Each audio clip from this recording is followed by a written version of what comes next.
All right, let's move into the legislative realm here. Hacked and passed. Did you use school counselors as your testing coordinators? Yes. You did. Okay, so I'm not talking about that. All right, let me hit a couple quick things, and then I'm going to turn it over to John to talk about the teacher tenure changes to the law and the 25% and all that. But let me hit a couple of quick ones. The first one is the teacher supplements for master's pay. This is straightforward. For a teacher to be paid master's pay, they've got to have that degree and get at least one paycheck in 13-14 with master's pay on it. Now, if they can get that degree and get graduated and get paid by the end of this school year, they will retain that master's pay. They'll be grandfathered along with everybody else. Teachers who have no hope of graduating this year are out of luck under current law on getting any master's pay whatsoever. It's just that simple. The colleges are trying to move up their graduation dates, but DPI still has to process it so that your finance officer can pay it and your human resources department can pay it. So I think this is going to continue, and you may have identified, do you even know if you've got any teachers that are in this window? We do, I'm sure we do. It may be a good idea to go ahead and try to find out who they are, where they are, what their graduation date is, so you can be as relevant as possible. Okay. It might be helpful to know. And that may even be something that it's okay for you to tell the board in closed session who they are and where they are in that process. And trying to help them out and get them there as quickly as we can. So that's the current law. The governor had issued a press release saying that he had found money to pay for that, and then his press secretary issued a release saying no, he hadn't found money. It was part of the spending plan for next year. But everything I'm hearing is that if you graduate and you get a paycheck this year, you'll be okay. At least one paycheck. The bigger one, and this is a headache, and schools are just going to have to figure out a way to deal with this. Let me change the view of that separation. Can I ask you a question before you go on? Yeah. To receive your national board certification, do you have to have a master's degree? I don't know that. You don't? No. So you go BABS to national board certified.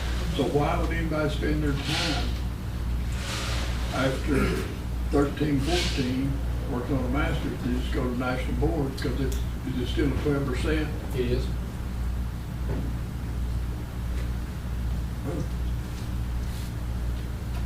And it surprises me that they left national board pay in there, but took out a master's degree pay. I don't know if they just overlooked that or what. This person who passed his wife is national board certified, so there you go. Yeah, it will be it. And this does not affect any kind of other extra pay. If someone's got a doctorate, they'll continue to get paid. It only affects those issues with the master's pay. Of course, that's the kind of thing to stay tuned for in the short session, because they might find it and say, oops, we didn't mean to include that and tone it up for the next year. Well, what I heard to the last superintendent's council meeting was that there's a lot of support to bring advanced degree pay back, both from the General Assembly and from the governor. Yeah. And by the governor? The governor said that they shouldn't have done that. They should never have taken it away, and then there's a lot of support in the General Assembly right now to bring it back. I think you call it universities. Oh, yeah. Hollering and screaming too. Yeah, because they really hurt their programs. Yeah. School councils, this one's a big deal though. And the superintendent's going to be working through this with other superintendents all across the state. School counselors cannot be testing coordinators anymore, period. 80% of their day has to be spent. Starting when? This year. This year. What are we going to do? I'll stop right there. You know what a big deal it is. I mean, I can't even imagine. At our school, that's our, anyway, okay, wow. And especially in schools like Cartuja and Iowa Valley that don't have lead teachers or assistant principals. I know Cartuja is using the Title I, plan on using one of their Title I teachers to take up that role. I'm not sure what Gary Brown's doing at this point. But now you still got that 20% you can play with. They can still help with testing, they just can't be the testing coordinator. Yeah, they took, now there was some misinformation that went out on the 20%. The General Assembly, look at the bottom of the black plate there. 20% must be school counseling, program support activities, just like direct services support activities do not include the coordination of standardized testing. They cannot spend 20% of their time as a testing coordinator. That, some people got that wrong, and some information went out. I would have gotten it interpreted wrong. Yeah, the 20% you can assist, but you still cannot coordinate testing during the 20%.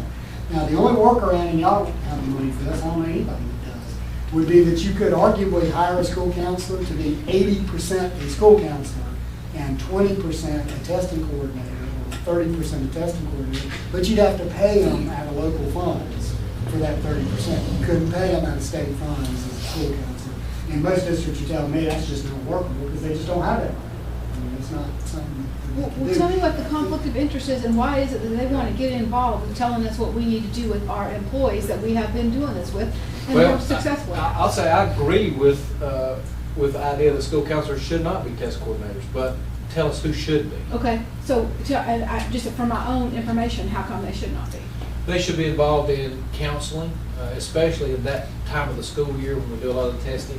At the end of the school year. If I can interrupt, high school counselor, my wife is in a situation where at one time she was trying to coordinate testing and also tried to counsel seniors, get them ready to graduate and do all those other things. Wasn't working. And frankly, it was an infringement for them to have to try to do that. It was just, Well, a true I agree. high school counselor did not have time to do it. It wasn't But now, like we heard it a lot. And I would It was agree. beginning to Our take counselor- done over that, the job. but at the same time, what you're talking about, like at Highlands. Our it counselor makes- did not do a very good job with our seniors. Right, in terms of He that, did. so that was You what. give we- up something, and that's why they're fighting again. Now, this came out Well- of your counseling lobby. But at the same time, they Counsel. continue to take money from us. So I Oh, guess yeah. I just have a little issue with that. Chris, can you do anything with that? With the lobbying issue or the? Well, just getting us some more money. They Absolutely. told me you're a miracle Well, not only that, but give us more tests. I'm gonna see if the governor can find any more money. I knew I liked you. And the other thing about the testing is that all the conditions about it where, only you can see them, you have to count, and basically what you were doing is you're putting people that had other demands on their duties in charge of something that could cost them their job to do something that wasn't their fault. Right. So you have to depend on the classroom teachers to return the test, make sure all accounted for, yada, yada.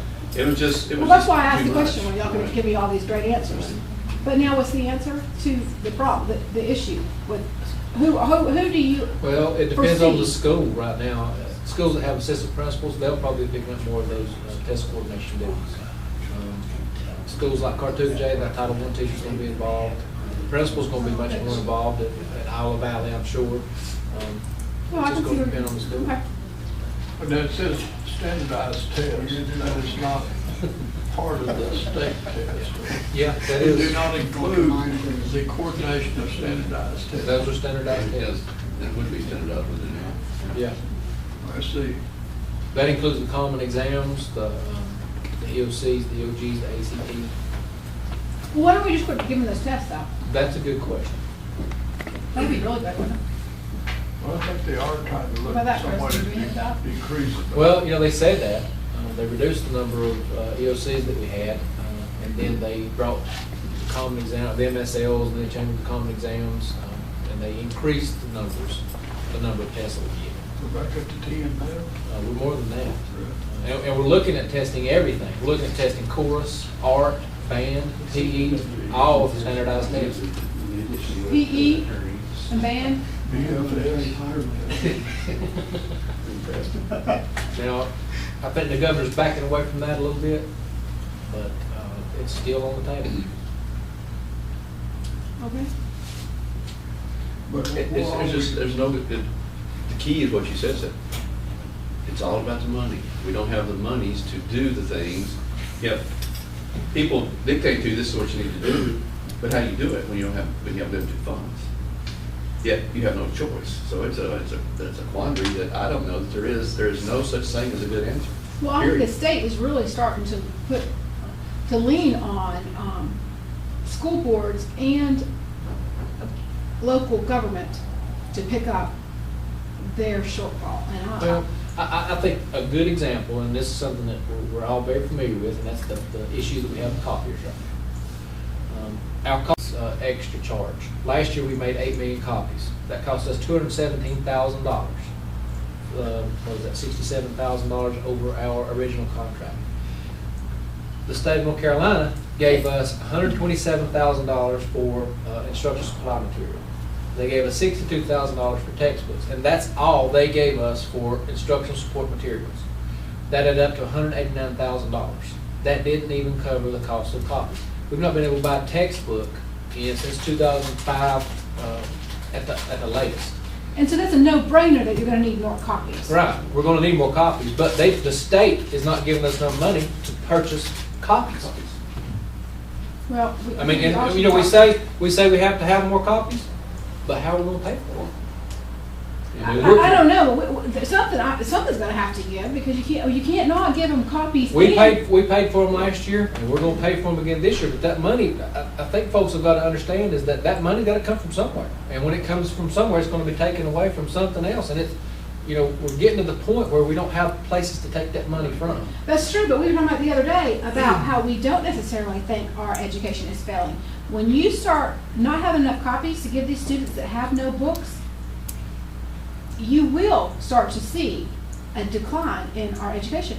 I can see it in my own child if she cannot have some of these papers to come home with, because their teachers tell me, I don't have a book for her. I do not have a book for her. Now, you're preaching to the wrong person. Preaching to the choir. You know, we had $189,000 from the state, and we made $217,000. That's in copies.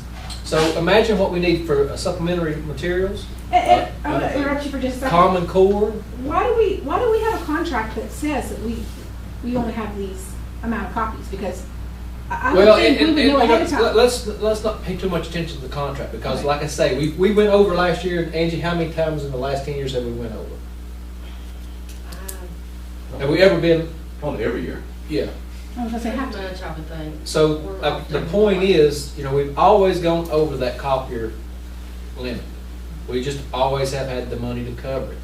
And now we, like you say, or like we've said, we haven't had textbooks. We've got new Common Core.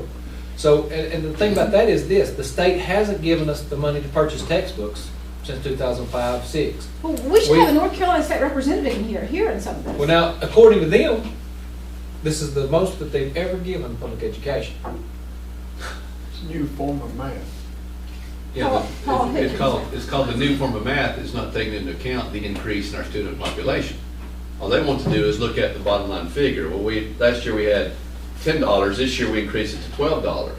But guys, what you're not saying is the student population has increased by 20–30%. So yeah, you're not per student. You're spending less now than you did 10 years ago. Yeah, you know, it's all math, funny math. Cost of health insurance and things like that that don't ever reach the school. Yep.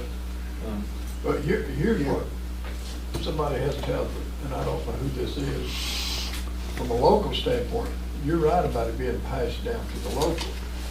But when that person runs for county commissioner and they present an idea of raising even 1 penny, and what was that, $1 million? $900,000. Let's just say 2 is, you're talking about 2 cents raising, let's say $2 million. And that's 1 trip to Burger King. But you won't get elected. No. But now, when you go out here and talk to people, to some of our former county leaders and stuff, they will tell you, need a tax increase. But when you go public with that, you're dead in the water. Unless there's any way you could educate everybody enough to realize what is the difference it's gonna make. And when, I'm not preaching to you, but we all know that if we don't get them at the beginning of it, we're gonna spend it at the end, and it's a whole lot better for our society and I our agree county. with you. I just don't know what to do with it. We're gonna have to educate our public more and more to. And the point I'm making with that is that, you know, we've always gone over the copier contract.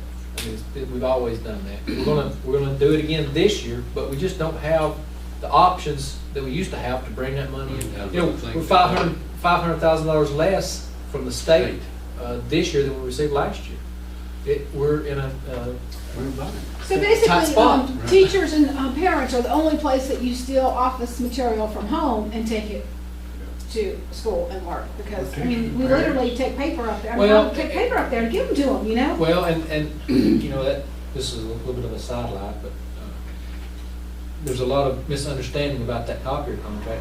Paper doesn't help us. This is how many goes through there. Yeah, it's the copies, it's the Your contract is on The ink, The ink, the that's the toner and printed that copies, sort of- it's not your paper. The paper comes out from instructional supplies, which the state didn't give us enough to cover the copies.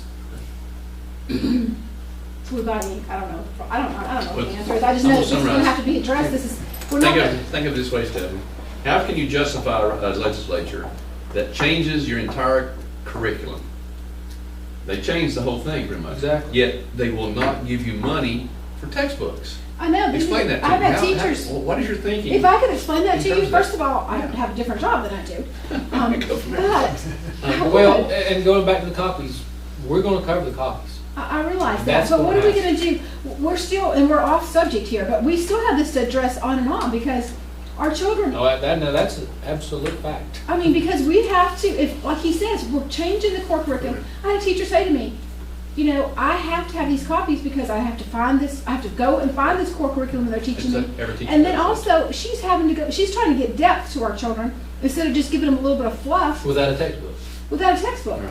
So we've taken the textbooks away from them. Now we're saying, okay, we're going to give them copies this year, but Now, Even copies, though- yeah, but you're saying even by choice, you may not can give me these copies next year to my students. You're not saying this is not what I want to I do. don't know what the state's gonna do. I mean, if they cut us another $500,000, I don't know what we'll do. Right.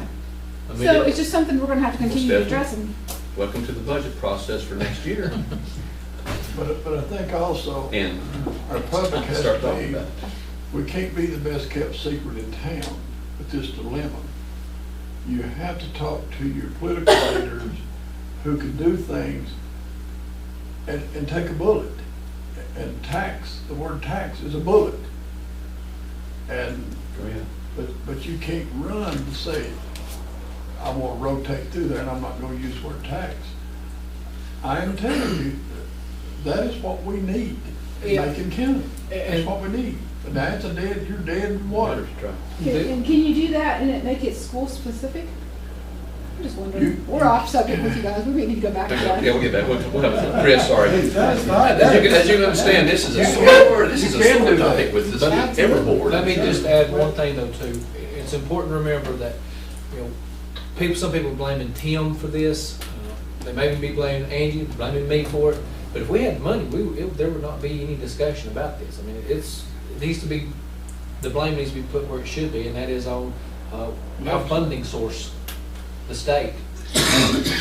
And I guess I would clarify, I would agree with you that it needs to be, I mean, I don't blame Tim or Angie or you, but I'm gonna call all of you if I don't get it. because- Well, and I'm not saying you are. Yeah. I'm saying that, you know, And they do, they wonder why it Sure. doesn't come, but that again is my job. That every time I go, I went to see Kendra for 2 seconds because I needed something positive yesterday, and it took me an hour to get out of school. An hour because they wanted to tell me their paper issues.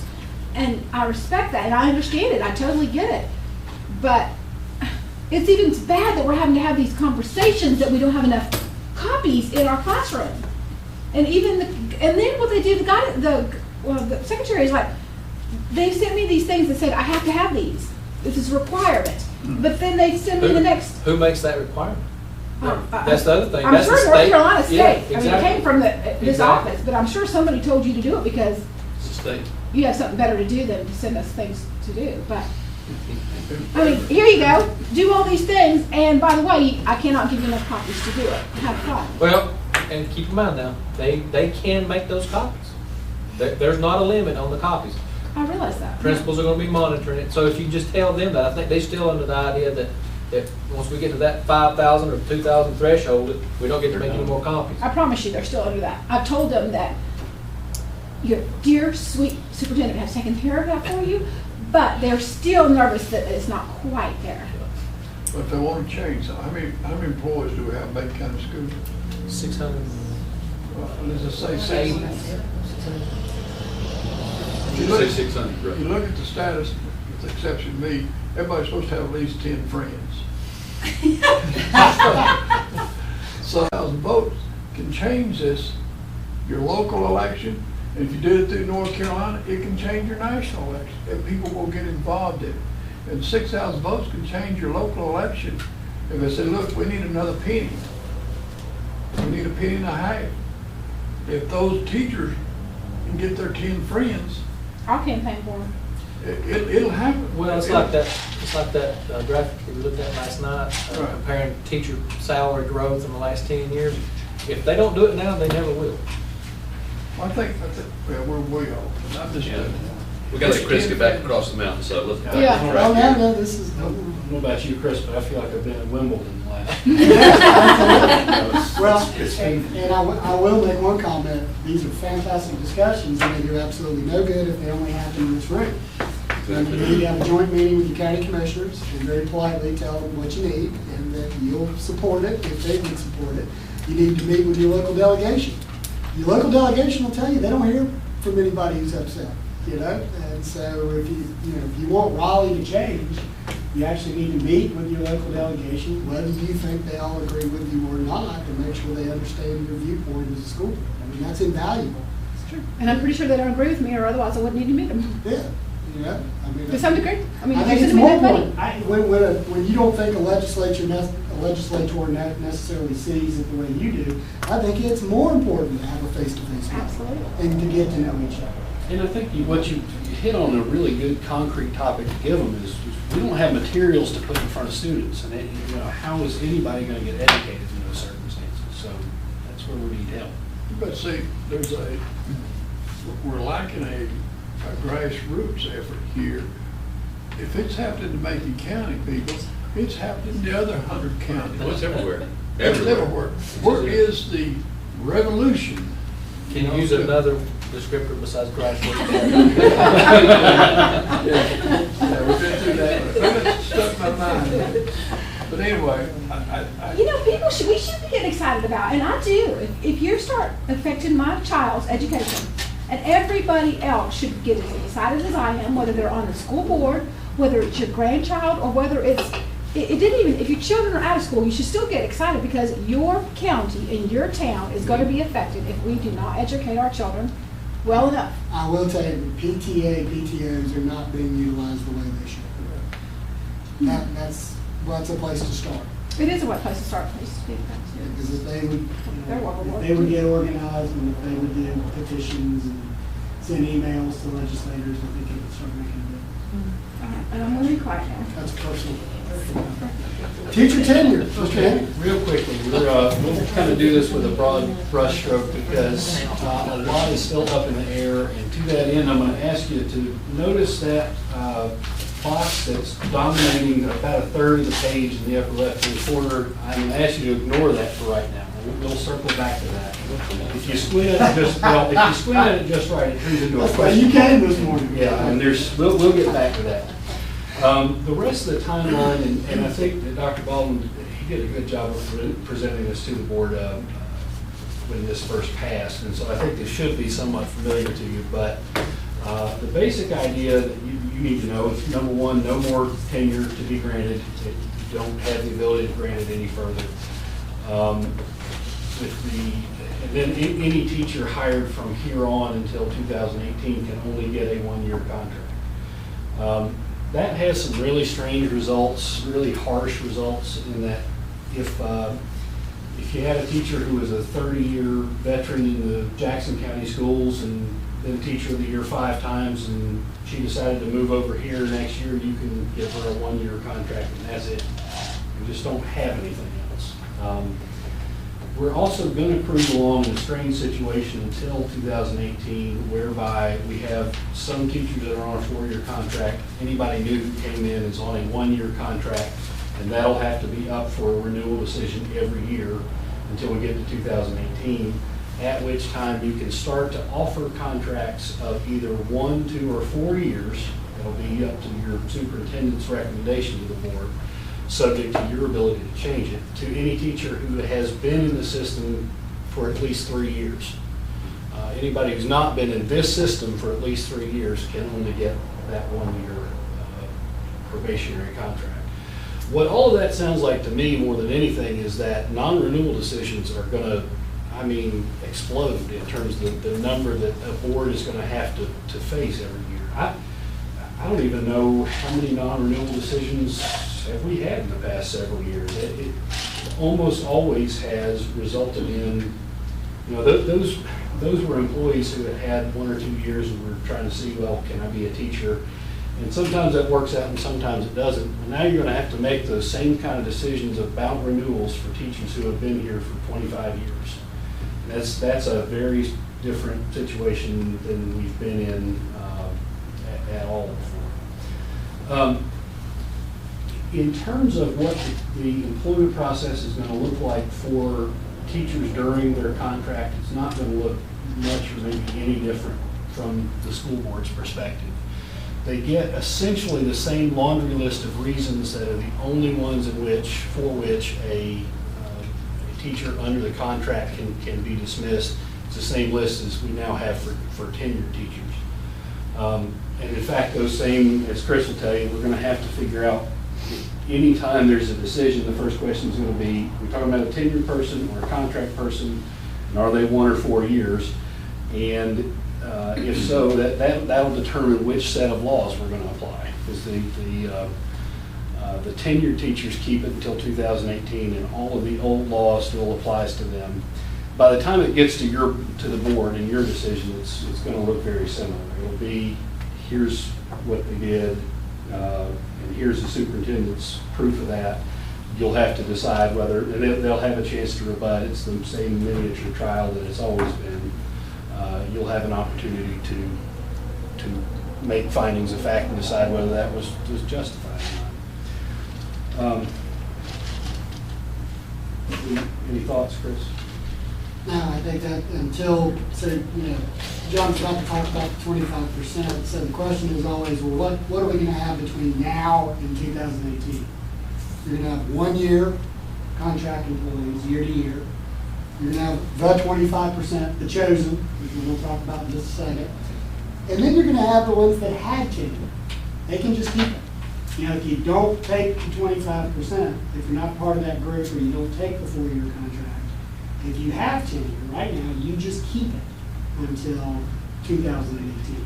So that's why there are 3 classes of employees until we get to 2018. And I do think it's a really weird situation where a teacher who's tenured and is fabulous wants to come to you next year and can only get a 1-year contract. That's not the kind of job security that people are willing to pick up and do and reorder their lives for. And I think there's going to be some stagnation among school districts. I think some employees are going to hunker down and stay where they are, given their situation. If I've got a 3-year contract right now, or if I've got, that tenure, I'm not going to. So I think a lot of tenured employees are probably. Well, let me ask you this. Let's say that we offer, we determine that the teacher is in our top 25%. What happens if they change districts? Gone. Is that right? You get a 1-year contract. And we'll get a 1-year contract. You want to hit the 25%? Yeah, before we do that, one other thing about non-renewals, and Chris, I really wanted to get your opinion on this. I don't think there's going to be an explosion of decisions to non-renew teachers, because we don't have many that we go through in this district. But the decision to renew is going to come up a lot more often. Supposedly, they struck out of Section 45C the ability to have an appeal of that decision for whether or not it was an arbitrary, capricious decision. Supposedly now there's no ability to appeal that to Superior Court. Is that where it says may, the board may grant a hearing? May grant a hearing, and then they just struck through the part that said it could be appealed. They struck through number 3 in that list of 4 things. I'm very skeptical of that. I don't think that. I think what they tried to do, right now, take community colleges. Most community colleges give a 1-year contract. You have no expectation of continued employment beyond that 1 year. The community college still makes a renewal decision. but you have no expectation that you're going to be employed from union. I think that's what the General Assembly is trying to do with teachers. Now, if you talk to legislators, this is what they'll tell you. They'll tell you is, we're trying to make it easier for you school boards to get rid of. They said especially between now and 2018, you should be able to empty out the hen house of all the bad chickens. You know, you got all the tools you need now. They can't appeal it to Superior Court. They only Georgia get and one- South Carolina are doing that for us. And South Carolina is doing that for us. I can't tell you how many times I've heard that folks are going south of the border, making more money and getting a contract. Big time. So that, you know, that's what they'll tell you, is they're trying to make it easier for you to get rid of bad employees. But I find it very hard to believe that there's a standard articulated that is still the arbitrary and capricious standard by which their decision to non renew has to be, you know, has to meet that standard. But there's no right to appeal that. Who holds them to that? Yeah, and I that think standard? what's going to have to flesh out is that may not be judicial review now, but you still may be able to sue for wrongful termination. So they're going to be able to go somewhere with those claims. So, Scenario, John, is that come 18, we have a teacher. Let me make sure I got this right. I lost my train of thought on that. After that point, if you're only on a 1-year contract, you come for renewal every year, and in essence, that employee can be terminated for really just about any reason that you would like to trot out, that you don't have to renew that as long contract. as it's not arbitrary, capricious, personal, political, or discriminatory. Now, and is the burden of proof on the employee to prove that the decision was? Yes.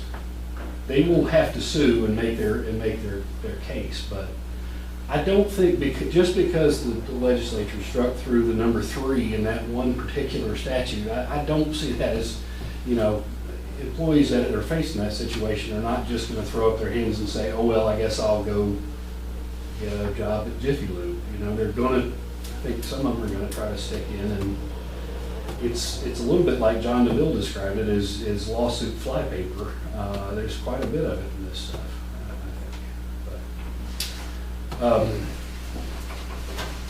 We'll move on to the 25% question. I think you all also know, as part of this budget bill, the superintendent is directed between September 1st, 2013 and June 30th, 2014 of evaluating the performance evaluations of all the teachers in the district and deriving from that a list of 25% to be offered this $500 per year increase in their salary. And I expect to For a have, 4-year they would require them to relinquish their tenure right at that point. and I expect that list to be ready by at least June 29th. Yeah. Look, I think I may have emailed you this thought. I think this is my opinion. See, how many people did we try to, 57 or what? Yeah, it's around 60. Around 60. Now, this is not going to be a, 60 is what? That's the 25% of our career teachers. That's not factoring in, see, they've not decided what exactly a teacher is. That's the biggest problem. The definition of teacher includes media coordinators, counselors, social workers. Well, somebody pointed that out to the General Assembly, and they went, what? We thought it was all hell and crumps. We thought it was just teachers standing up in front of kids. And Mr. Shield, I think I know where you're going with this, and I see the issue I have is that it's not going to be $500 this year, $500 next year, $500 next year. It's going to be $500 this year, $1,000 the next year, $1,500 the next, and then $2,000, and then they keep it. They keep getting that $2,000 every year. Now, that one is that's what the legislative staff I didn't know says. that. No, I didn't. I found that out a week and a half ago. In the session. I've known that for a while, and any teacher that has tenure will take that deal. Oh, yeah. Anybody, I would- if you think about it, 99.9%, what's going I would on. say. To me, it looks like a bribe to get people to give up their tenure voluntarily. But I've talked to some teachers who are good, I mean, some of our better teachers that said, would you take this deal? And they look at me like I'm an idiot and say, of course we're gonna take the deal. Why not? They'll have to now. I mean, They're now. the impact that's going to have on the retirement and just their And- salary to that. And here's the part that makes it, I'm sorry, John, makes it worse, is now, when this sinks in, Chris's job becomes almost impossible because you talk about bad feelings of career teachers, when you start separating that 25%, and you're telling a excellent teacher, well, guess what? You're not gonna be able, your retirement's gonna affect because you're not gonna get this money. You're number 61. Your number Because 61 all will cut. Imagine going down the hall, Franklin High School or any other school in this district, and you've got career teachers in there, and this one gets it, That one this doesn't. one doesn't. This one gets it, those two don't. And I think this is a very senile, maybe not, view of that. I think sometimes the ploy is to dismantle public education physically and mentally. It's called divide and conquer, is the words that they used at the superintendent's council. It's a rhyme and reason behind it, and we're sitting here trying to make rhyme and reason out of it. No, it's trying to create a dysfunctional. I was asking Chris about a feature of this, and he said to me, I don't try to explain the reasoning behind this because it doesn't make any sense. Right. So I'm just not gonna try. You can't, well, unless the reason is, it's an attack, that's what Gary's saying there, it's the way you dismantle. And that's just, we're gonna have the same problems when we start justifying how we came up with that top 25%. How are you gonna do that? There's no way. Well, I mean, I'm just, Yeah. gosh, that just seems kind of somewhat cruel. Well, see, Chris used the word, what's the term about capricious? What'd you? arbitrary and capricious. So when you get down to number 60 and number 61, you're opening yourself up to a lawsuit about arbitrary and capricious. So what criteria did you use to separate me from number 60? You're denying me the chance to improve my retirement and get this money, so you need to show me why. And you're talking lawsuit fly paper, is what John said, there you Well, I go. have to say, It's if I was over that and over. number, I couldn't help but wonder. Oh, yeah. Sure. Yeah. So what we're gonna do is we're gonna get together at RISA with all the superintendents, and we're gonna spend at least a day brainstorming on how to do this. What are the criteria, what are the factors? I think it's real important that you folks and John get together and decide how you're gonna do it ahead of time, and that the board approve the process, so that individual employees don't come back and say, well, what about me? You can say, we did the best we could with the process. And let me tell you one idea, I'm not advocating this right now, but one idea I've had is to come up with very good criteria. And if you have more than 60 employees that meet those criteria, you'd have a lottery within the criteria. And you'd say to teachers, we apologize. We're having a lottery because we can't say that number 60 is better You know, than as number bad as 61. that sounds, It works. there's nothing any better. Yeah, I mean, it's kind of sad, isn't it? Yeah, That if you're you're thinking. upset, we're upset at this, and I think, this is another reason you need to have a very respectful joint meeting with your local delegation and just say, guys, stuff like this kills us. It is And somewhat it is. shocking to me, really. I mean, You But think, even you if think you- the copier issue's bad. I think this puts you in a situation that you shouldn't have to be. But even as a superintendent, you should not be having to go put yourself out there in any form that makes you feel like there is any kind of favoritism, because you're trying to be across the board with everybody anyway. And I just think that puts our superintendents in a light that shouldn't have to be exposed to them. But given where we are with this, the best thing that we can do is come up with a plan that the board is gonna get on board with ahead of time. The selection will get made in the criteria that are there, and you're gonna ignore the part of this that says that you can Modify. take the list and modify it however you want to, because that is just begging for trouble. Okay. So that's the key part as far as us, our And I would have to agree with participation. you. Because they also threw us under the bus, By is the saying way I you put can it. modify By it. saying, Stephanie, what they're You saying have is, people oh, well, like guess that. what? Yeah, the superintendents have to do this, But we buy but lottery guess what? tickets. We're gonna let the Board of I mean, Education this modify is and come not- in and second guess it. There's not a Oh, thing out my there that you could say that I wouldn't. I think that would just, I couldn't do it. I Well, just couldn't do but it. but trust me, there'll be boards that will do that. It'll be across, as Chris is telling some horror stories about what's going on in the Boards of Education, we all get along and I think we have a wonderful relationship. It's not that way in other counties. Now, you talk about a firestorm, can you imagine? Superintendent bringing in and Stephanie McCall or Jim Breedlove having one of my relatives is off that list. Well, And people that I've got things, we're gonna say, guess what, Mr. Superintendent, we're not taking this, we're gonna put this person, this and this in there. That's who we're gonna be giving. Or your wife is number 61. And you let's, can do let's, that. let's look at this example, for instance. We talked about. Yeah, if any of this is wrong, you two interrupt us when we're No, talking about it. and but I one think thing we're I'll throw right. out there, y'all think about it for later, but if you want to put all this down in writing, Leanne Winter is a wonderful person to help you put it in writing. So so that you can send it to your entire delegation. And say, with all due respect, please consider these things that you just did to us and the effect they have on public Yeah, I agree with education. that.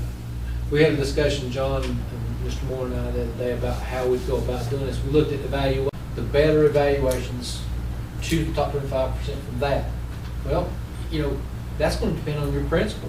Exactly what I was Or thinking. at Franklin High School, Mr. Woody, Ms. Cabe, and I, we evaluate teachers differently. Sure.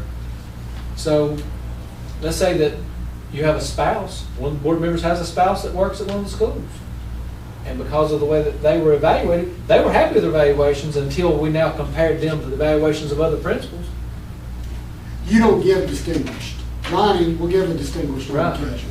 His employees now have an advantage over your employees. Exactly. The principal who used to be at the school never gave anything higher than proficient, and we're using evaluations over a 2-year period. Those employees are now disadvantaged. There's no way not to be arbitrary and capricious. And that's why I'm saying a lottery of those who fit criteria, and sure, could they sue? And my response to that would be, yes, it is arbitrary and capricious, and so is the law, and we're bringing in the state of North Carolina as another defendant in the lawsuit. Because the law is arbitrary and capricious. But, I That's grant what we it's, have on our side. Yeah. If you want to tell them what we've named that plan that you. That's going to be called the Dan K. Moore plan. But I think it is crucial that in public board meetings, you continue to reiterate that this is a General Assembly requirement.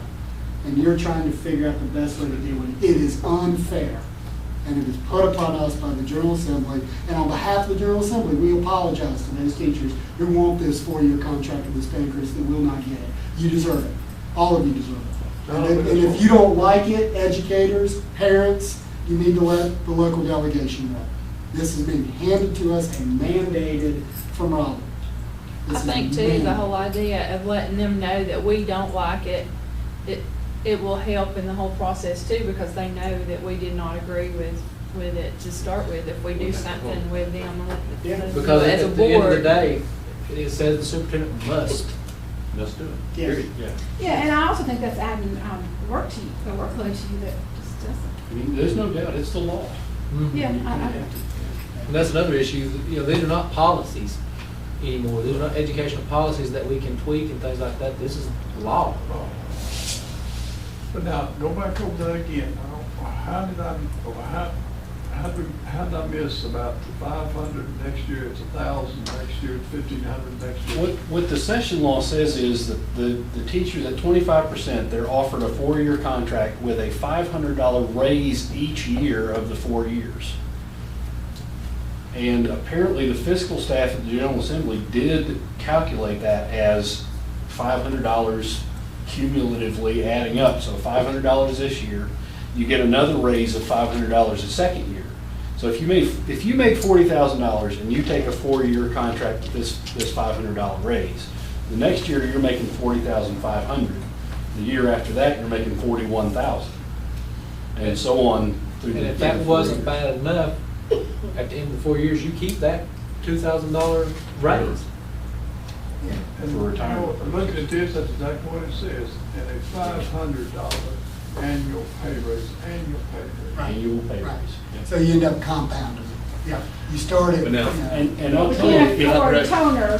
While we're for talking our about this, doctor. why don't y'all look at what John's got for you, look under what's called section 9.6, teacher's contract, that's on the, I'm wondering if I'm reading this right.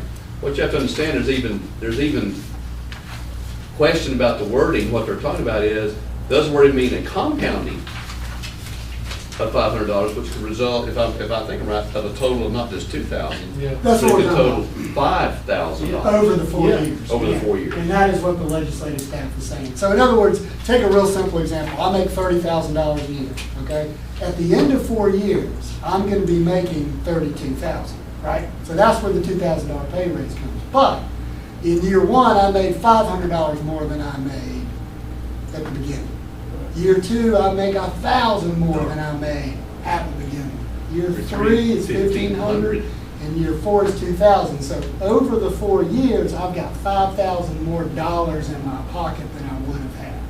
And it stays at that figure, am I right? And it Once you stays get to at, 5 grand, it that's the way it stays does. at 32. So you've gone from 30, not just to 32, you're talking about 30 up to 35. No, 32. Is that right? No, you're 32. What about the compound of the 5,000? No, I'm saying the compound is just the net effect in your pocket Okay. from where you would have otherwise been. No, okay. Just wanted to clear that, make sure I understood where we were. And while we're talking about. 500, 1,500 is 2,000, and you get 1,500 next.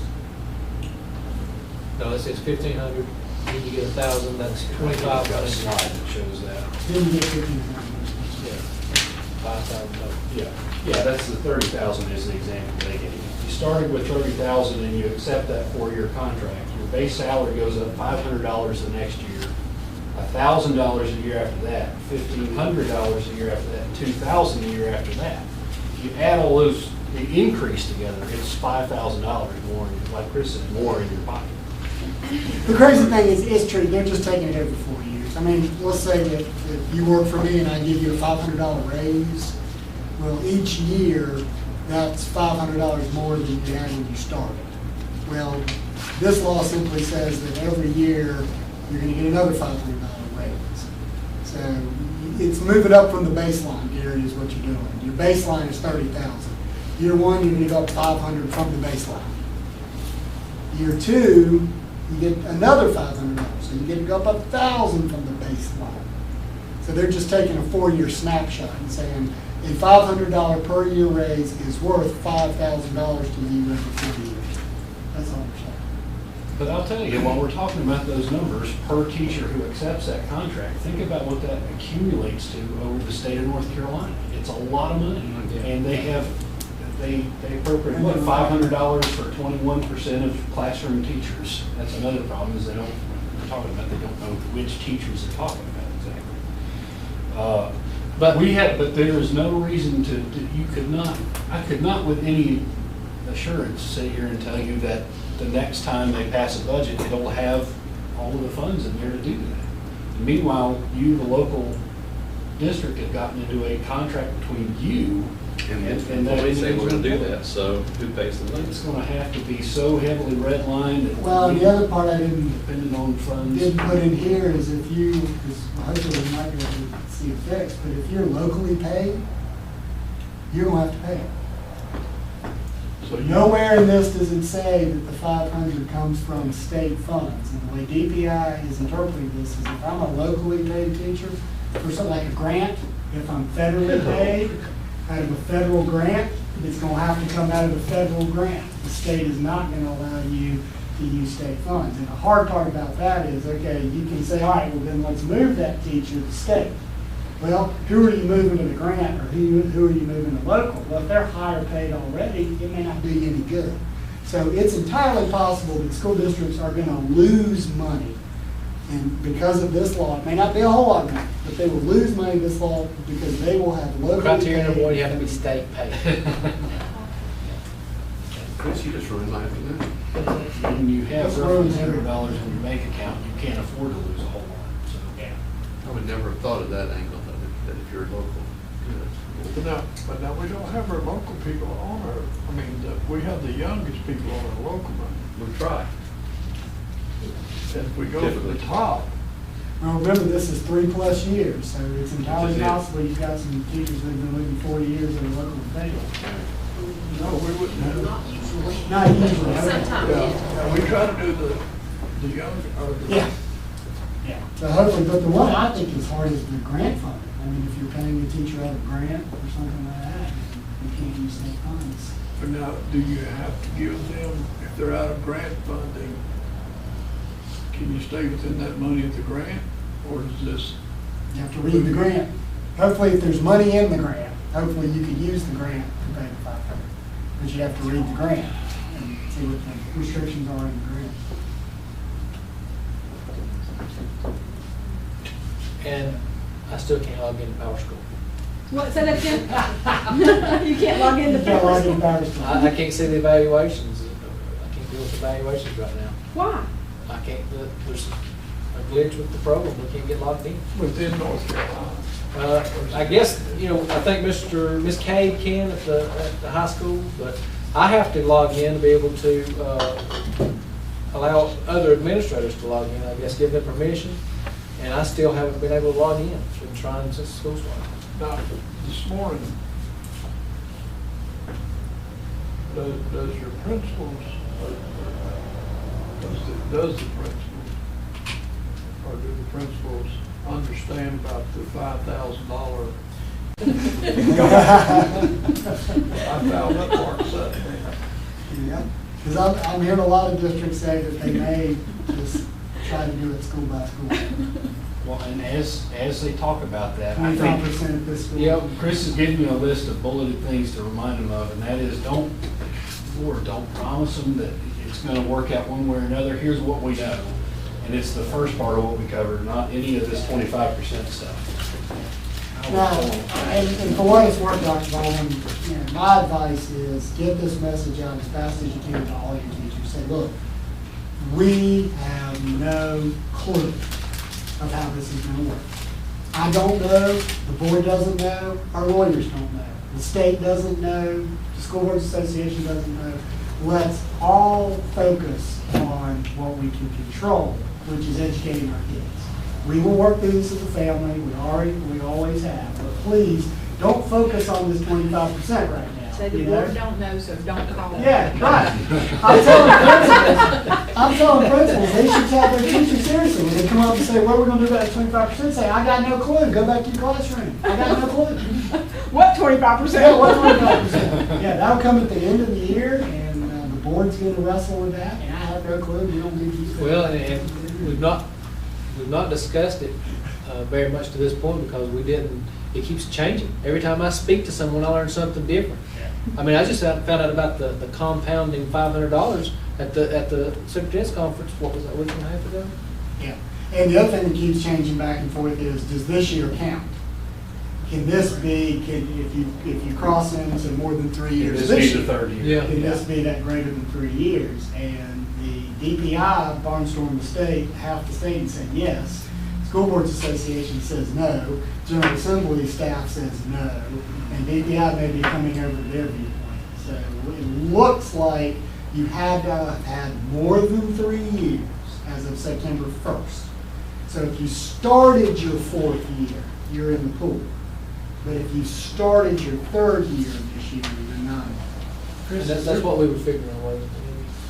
Chris, has there been any larger, And it's not just tenure, real quick too, and I think y'all got this though, it's 3+ years, that's the test. So if you brought somebody in from another county and made them tenured within the last 2 years, they don't count, because they hadn't been with you for more than 3 years. And we didn't do that. So you may not have anybody like There that. shouldn't be very many of those, though. Sorry.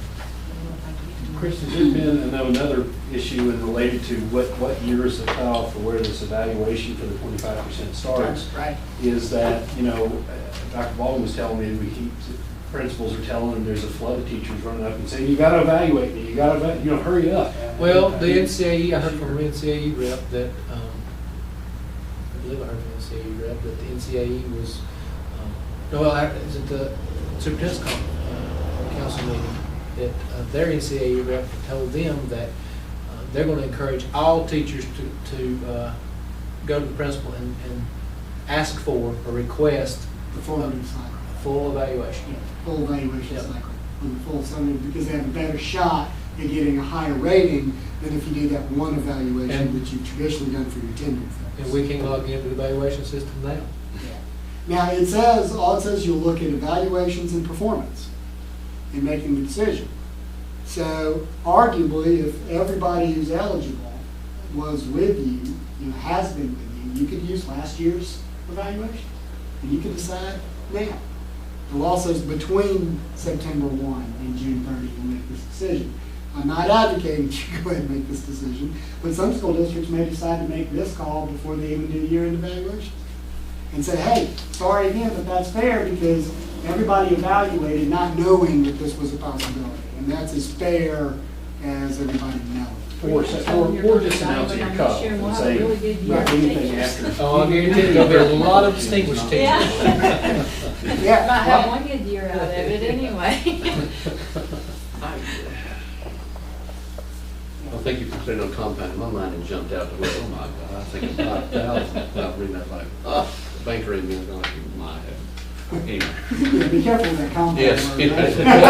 Where's it going from? Yeah. That compound word sends Yes. people to federal Yeah. prison. Still bad now. All right, before we get to school improvement team, I know y'all are probably tired of talking about it, but, the handgun law. So is there, did they change something with that? No. Not since First July. time. Anything on that? Y'all are all here, and you feel like, you know, I'll tell you, everybody's in the same boat, and, right now, unless, I'm open to suggestions, but right now, I'm advising folks, don't ask. I mean, it's the law. If it comes out of the car, you're a criminal. The minute you take it out of that locked vehicle, you're a criminal. So don't ask. Don't require employees to tell you. Don't require members of the public to tell you. Keep your signs up. Have your signs be factual, and your administration will be looking into that. We don't need to decide that today, but, you know, have your signs be factual. And, you know, y'all don't need to be rushing out and changing your signs. Let other people change their signs first and see how it goes before y'all change your signs. Oh, no, we're all about being the first. You're taking your turn. Yeah, I've heard enough. But, you know, and even students, I mean, the hardest one is, you know, some districts saying, well, shouldn't we know if a student has a gun in their car? And I just don't, you know, I don't know what you do with that. I mean, I don't know if it would be challenged. And again, it's lawful. And the General Assembly said, and they rarely say this, there shall be no other laws or no other ordinances or no other acts affecting concealed carry permits other than what we, the General Assembly, say there shall be. And that's a pretty, John may remember the legal term for a clause like that, or a statute like that, a controlling statute. Sure. That's what we call it. Those aren't usual. Preemption, yeah. They usually don't do that with the General Assembly. I think we've pretty much gone over this over and over, Chris. I think we know where we're at. I think the only thing there is, Chris knows, is just the wording on signage that they're gonna be working on, and they'll come back after he's had a chance to talk with you and John, and we'll make a decision at that point based on, are we gonna change some signage or what? One other thing I wanted to tell the board, and after Chris and I talked about it, I think it's a better idea to work this in rather than a policy. Because like Chris says, you know, oftentimes policies just write it down and put it in a book and forget about it. You've done it, it's done away with. It needs, the fact that we expect our teachers to maintain the safety of their students in the face of a perceived threat needs to be a yearly, just a training, just maybe even part of an emergency response, you know, school safety plans, type treatment, so that it's year by year. That's I don't steal that. That is a fabulous idea, is make the training of school staff on the concealed gun carry law part of your school safety plan. And each year, staff will be reminded that this law is not intended for employees to run out to their cars and grab a gun in the case of some emergency. They're to stay with their students and maintain the safety.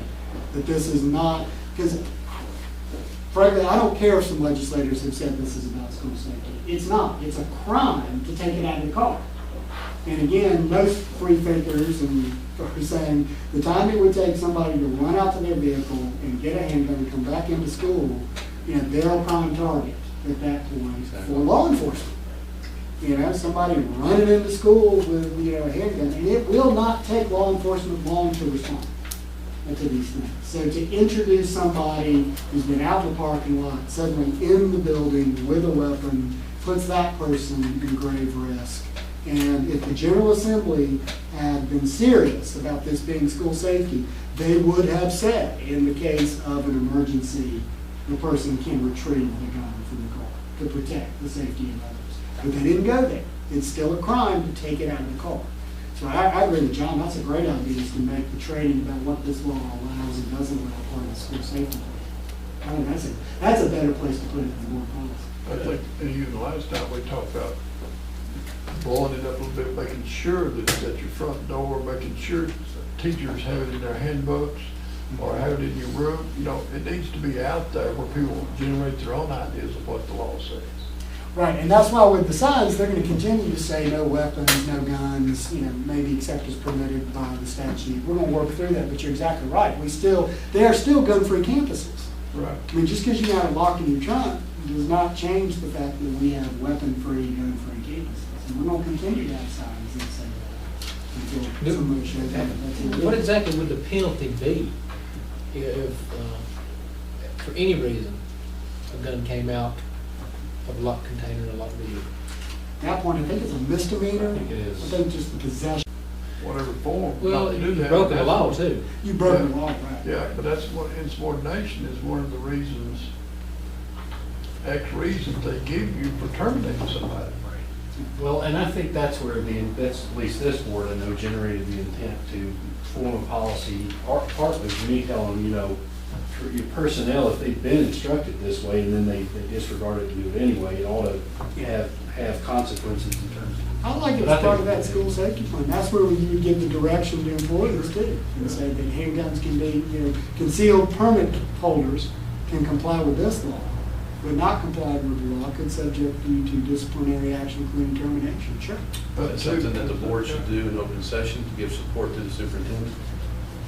Issue a directive so that they No, hear us say that or not, Chris. Yeah, at this point, I wouldn't, because I think, at this point, and I do mean this sincerely, I think there's been enough discussion publicly in Macon County about this. It is straightforward in my book. It is a criminal statute, and leave it up to your superintendent and the principals to get the message to school staff. We don't violate the criminal law, and we're not gonna, I not think gonna ask you to sign that's the way anything or whatever. I would like to approach is just go ahead and direct the principals to begin their school safety exercises and explain the concealed carry, new concealed carry law on school campuses, and to emphasize that once those guns, if they are ever brought out of that locked container, that locked vehicle, then they are in violation, whoever did is in violation of state law, and subject to penalty by law and And action by the Board of Education.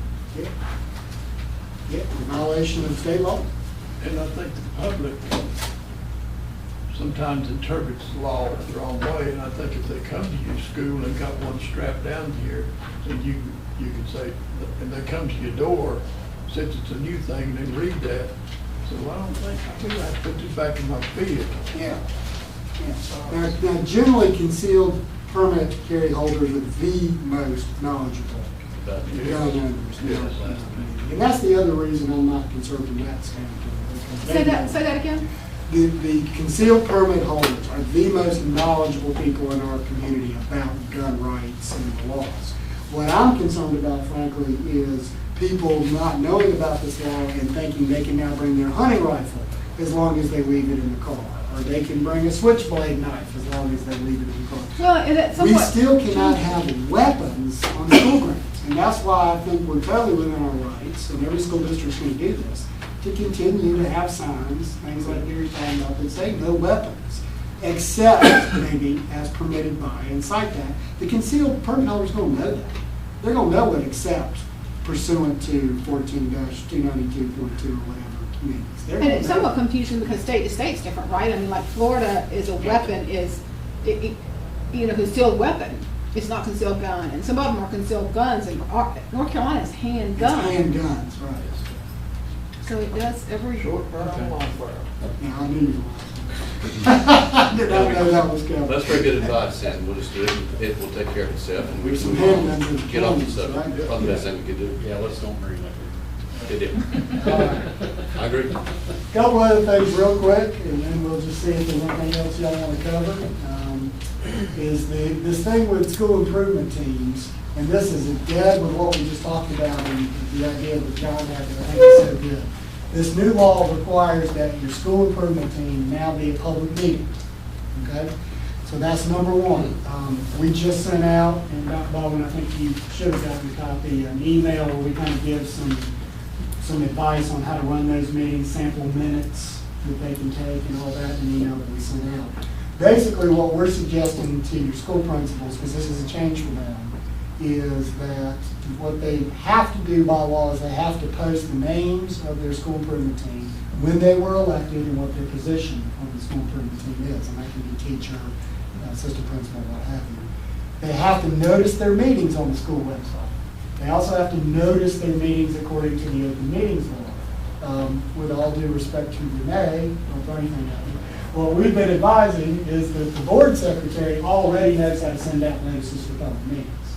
So some systems are saying if principals will simply send the information to the board secretary within enough time, by a deadline, the board secretary will then send out a meeting notice, just like she would for a special call meeting of this morning. And then you kind of centralize it, so principals can just notify the central office, hey, here's our schedule, a notice can go out, and you're done. And as long as you get those notices out 48 hours before the meeting, you're fine. We're also advising principals, all right, you got a public meeting now, so pick a chairman. You need to have a chairman of that school improvement team, because you can have issues coming up. You can have people wanting to speak, you may have people that want to be part of the team from the outside, and you kind of need a chairman who can kind of guide that. They do not have to take public comment. We've had a lot of issues with people wanting to go to school improvement teams. What I hear is it's an act of Congress to get anybody to show up, is what I hear. But, you need somebody who, in case it happens. And what I tell folks too is, especially on the public comment thing, no, you don't have to have public comment.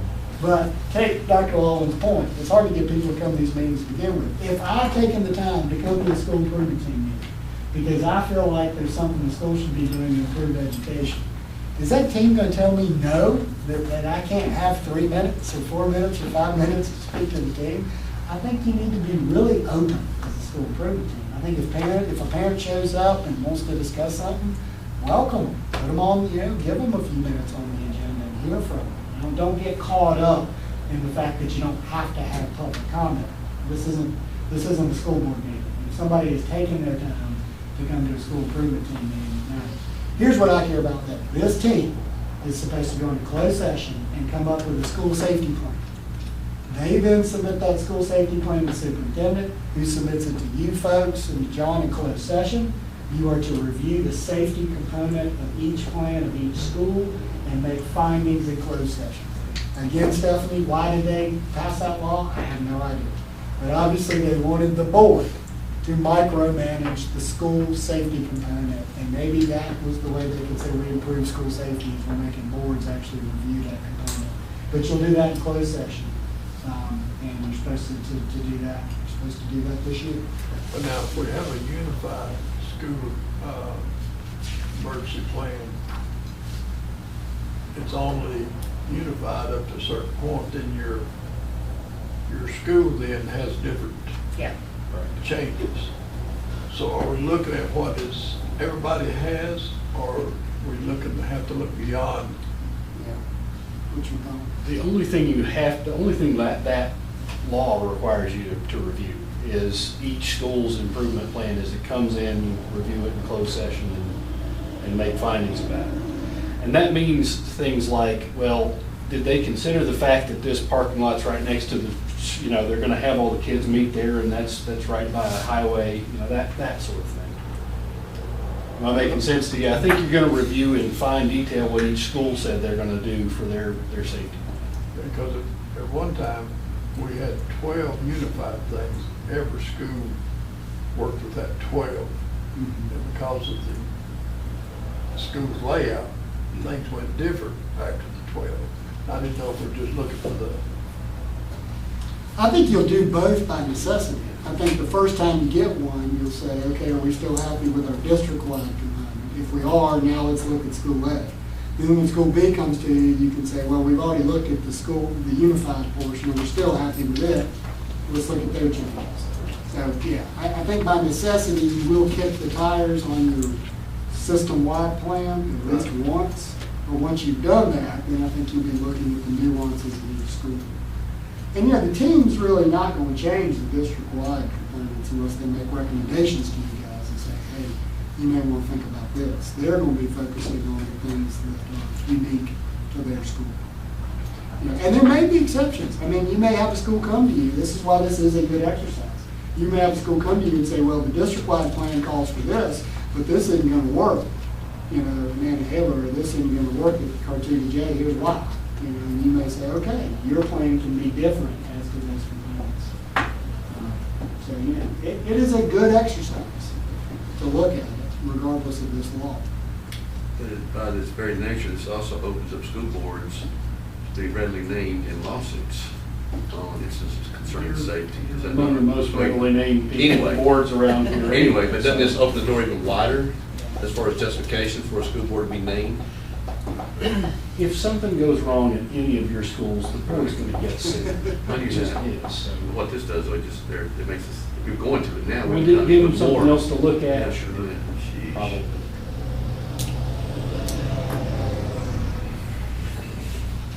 Here, so that whoever we put secretary in the group is didn't worry about it. The minutes are literally what action is taken. It doesn't have to be a word by word, who said what. I gave our principals kind of a cheat sheet, but I told them, here's sort of almost verbatim what you said. Just here, laminate this and put it in a folder and tell Liz where you're keeping your minutes, and that needs to be in the office. And you know, if you can get anybody to show up and have a meeting. So. Last thing, I think what we call the Gary Shields Memorial Legislation, this is Senate Bill 91. That's Dan Moore, I'm sorry. And this, and I guess the rationale behind this is that if under statute it's expunged, it's as if it never happened. So you should never have to talk about it in trying to get a job. I will tell you that the human resources side of, are we not going to have valuable information is the problem. Does it create a legal problem for us in terms of hiring and being liable for that hire? No, because there's a statute that says not only can we not ask, but we can be fined if we do ask. So I'm not concerned about liability. I am concerned about HR's ability to look into charges and different things that have been expunged. But we're not supposed to ask about it. They don't have to tell us. Presumably, it says that the applicant need not, in answer to any question concerning the arrest, include a reference to information on the conviction that's been expunged. Need not. Well, what if the applicant does? We're okay. If they volunteer, it's almost like disability law. We can't say to somebody, are you disabled, and they'll be able to do the job. But if we say, can you do the essential functions of the job, and they say, well, I have narcolepsy, and I fall asleep every half hour, and you're going to need to accommodate me. We haven't violated anything, because the applicant volunteered that information in the job interview. Well, here, if the job applicant says, yeah, you know, I had 75 kilos of cocaine, but I got that expunged. You know, they've offered it. So, you know, at that point, I think it can be considered in decisions. But we are to tell them, do not tell us. We, you know, we're to make it clear that they need not provide that information. But I think through that 15, that's section 15A-145.4, there is a list. You can always do a criminal background check. There's a list that they're not going to expunge. Make sure Yes. they're not going to expunge. Yeah, and those are the most serious offenses, which is the Yes. good news. Yeah, Absolutely. the cocaine, Sex meth, offenses, and the drug, right, the controlled substances, assaults. Well, I was afraid that they're going to try to block us from going back to do the criminal search, but you're saying that's not true. We can go back and do the criminal search. Right, and Background. correct me if I'm wrong, but if it's expunged, it should not show up on the criminal search. Right. But I think the hardcore felony things cannot be expunged. Exactly, so we're fine there. So I think, and I didn't know that when I was having heartbeats about this. Oh, I got you. Yeah, so when you look at what could be, you know, expungement, folks, really is mistakes made when you're a minor. You know, that is really, I think, where it is used most often. I think so. You know? And rightly so, Yeah. unless it's the heinous type situation where you get in. But then again, there's people beyond 18 who have things expunged. Right. But there's a certain area you can't have expunged. That made me sleep a little bit. Good. Well, let me leave you with Obamacare, okay? And you can read this later. I'm not going to go through all this, but let me just tell you where we are. The Obama administration, Department of Labor, they have put off the requirement of the healthcare mandates until January 1 of 2015. So it will not apply until 2015, January 1. However, there will be a look-back period in determining who is eligible. And the government will look back anywhere from 6 months to a year. I think most people think it's not going to be any longer than 6 months. But what they're going to be looking back at is, did you have an employee that worked 30 or more hours a week on average? Any employee who works 30 or more hours a week on average is entitled to health care. Now, the good news is we already do that for employees, that the ones that are at 30 hours a week are already getting. Where we got to be careful is employees that we've hired for less to make sure that they don't particularly work longer, than they should. But that's where the cutoff is, at that 30 hours a week. All right, now, Because don't they get prorated health benefits over 20? Yeah. Yeah. Now, a question I don't know the answer to is, does the Affordable Health Care Act require them to a higher level of coverage than they've been getting if they were working 30 hours a week? Because it was prorated, and now they'll be entitled to full health coverage at 30 hours. You see what I'm saying? Yeah. That I think we're waiting to find out too. So we're just going to have to watch that. Most folks are just going to wait and see what happens, because they're still working through the rules on all this. okay, now the teachers, when you talk about 20 hours, you talk about hours, you're talking about the hourly wage people. Now, I'm talking about any employee. The teachers already have, because they work, 40 hours a week. But if we employ a tutor, it needs to be 20 hours or less. Or if it's beyond that, they will get benefits? Is that what you just said? If they're employed to work more than 20 or more hours a week, they get prorated health benefits already. What's new with Obamacare is health coverage across America for any employee working 30 or more hours a week on average. So that, that's an across-the-board change, but we've always given prorated health coverage to employees that we employ over 20 hours a week.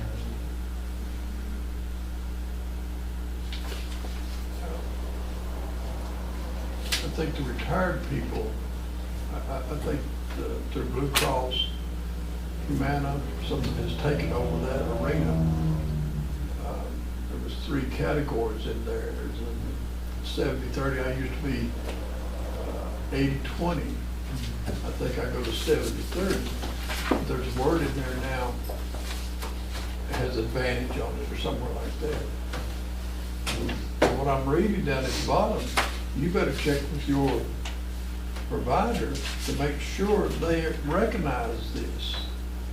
And what I understand is my provider, I'm going to go see him, doesn't recognize the system that I'm on. Yeah, and that's a different, do they accept, the coverages, are they part of the system? Yeah. And some physicians are bowing out of them and wanting to be paid in full for services and not take insurance back. It's an interesting hodgepodge. The good news for schools is I think this is there'll be some more guidance, and I think there'll be a lot of guidance out of DPI. The harder one is community colleges, because of adjuncts. And you've got adjuncts that can show you that to be an adjunct, they've had to log more than 30 hours a week to be an adjunct. And community colleges are now going to have to really kind of rein in the hours that an adjunct can work. And the Department of Labor, I think, is going to approach Obamacare just like it approaches the Fair Labor Standards Act. If you've got an employee and you told that employee, do not work more than 40 hours a week, and they work 42 hours, you got to pay them 2 hours of overtime. Next week, they work 45, you got to pay them 5 hours of overtime. Next week, they work 50, you got to pay them 10 hours of overtime. Even though you've told them they cannot work more than 40, the Department of Labor says it's your job to enforce the hourly requirement, and you need to fire that employee if you're tired of paying them overtime. It's called suffering them working the extra hours. I think they're going to apply the same rule to Obamacare, because I've had systems say, well, can we tell employees they're not allowed to work over this many hours and get them to sign something? I said, well, you can get them to sign whatever you want, but if they in fact work more than what they're allowed to continuously, if they go over that 30 hours, then you're gonna have to pay. And I think that's the concern, is right now you've got some employees that are over 20 that they're prorated. If they hit 30, then it's a full benefit, I think is what we gotta figure out. Do you know of anybody trying an independent contractor approach to Yes. borderline employees? And here's what I think's gonna happen there. Let's say, take an easy one, take custodians. You're gonna outsource it. You're gonna hire a company to do all your custodian. And the reason you're doing that is you don't wanna pay the benefits. Well, if that custodian works more than 30 hours for that custodian, a premium, they're gonna say, I'm sorry, we can no longer give you these folks at $12 an hour. They're now $15 an hour because we gotta pay the health premium. So there's a lot that's, outsourcing sounds good, but I'm having some districts tell me that they really do think it's cheaper to just hire people at 30 hours a week and pay them benefits rather than even trying to outsource it, because they can pay the employee less than what they had to pay the staffing agency. Staffing agency wants $15 an hour, we can get away with $9 an hour. And benefits, we're still better off than we are through the staffing agency. So there's gonna be a lot of math going on in the next couple of years to figure this out. When you use the word work, what constitutes work? If a secretary to school does their 8 hours, then they're getting the 40 hours, and they've chosen or selected to do gate duty and stuff, is that work? Right, and we've covered that with Dan. Your employees can volunteer. And there's a volunteer form, and we may need to brush it off and take a look at it again. But your employees can truly volunteer, but if they're being directed to do something, that's where we gotta take a hard look at everything. What if they volunteer and we volunteer to give them a little stipend? That's okay. Okay. As long as it's a true stipend. And the Department of Labor used to say, and so you've been around long enough, you know that used to not be okay. Right. Remember, there was a period of time that Johnny and I were telling you couldn't use teacher assistants for anything. Because of the Department of Labor. They've come full circle on that. The Department of Labor says if a TA is truly volunteering to coach or something, then you're fine. You can't volunteer to do what you're paid to do that. Like a bus driver still cannot volunteer to be a bus driver. That's. Can a teacher assistant volunteer to be a bus driver? Yes. But I've always said, I don't volunteer to drive the buses if we can avoid it. I'd rather have somebody paid and insurance. But could we, if they want to drive the bus, can we pay them? We have to pay them overtime? Is there any way to get them to Well- pay them overtime? The other thing, your workers' comp figures into that. Plus, can you volunteer for a full-time position?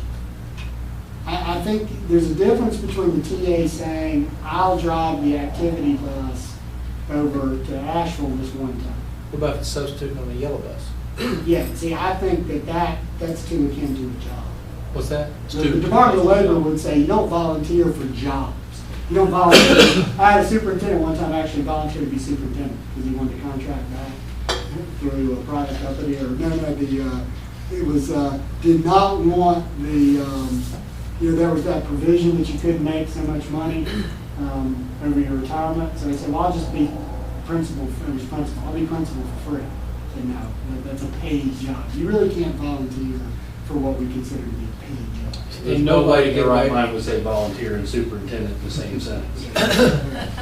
There's no way to get around. We've got teacher assistants that want to drive a bus, substitute for buses, for bus drivers and that sort of thing. We need substitute bus drivers. Is there any way we can get around overtime? Not that the Department of Labor is going to say that's dual job right there. That's just not volunteering for, one day for one day. See, they get upset at us because we can't allow them to drive. Because you can't afford the We overtime. can't afford it. But they say other counties are doing it and this sort of thing. I mean, we can look at it. The other counties are doing it, doesn't hold me water. We've never been able to find another county that Yeah, that's does the it. other thing. Where is that other county?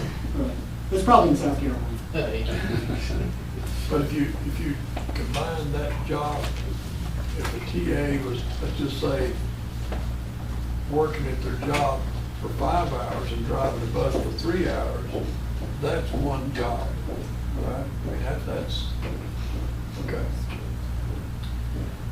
Chris, we're kind of in the wheelhouse of this. There's something in Section 12000 in the budget that I found little confusing. It says local boards of education and teachers employed by the local board may mutually modify the terms to make that teacher part-time.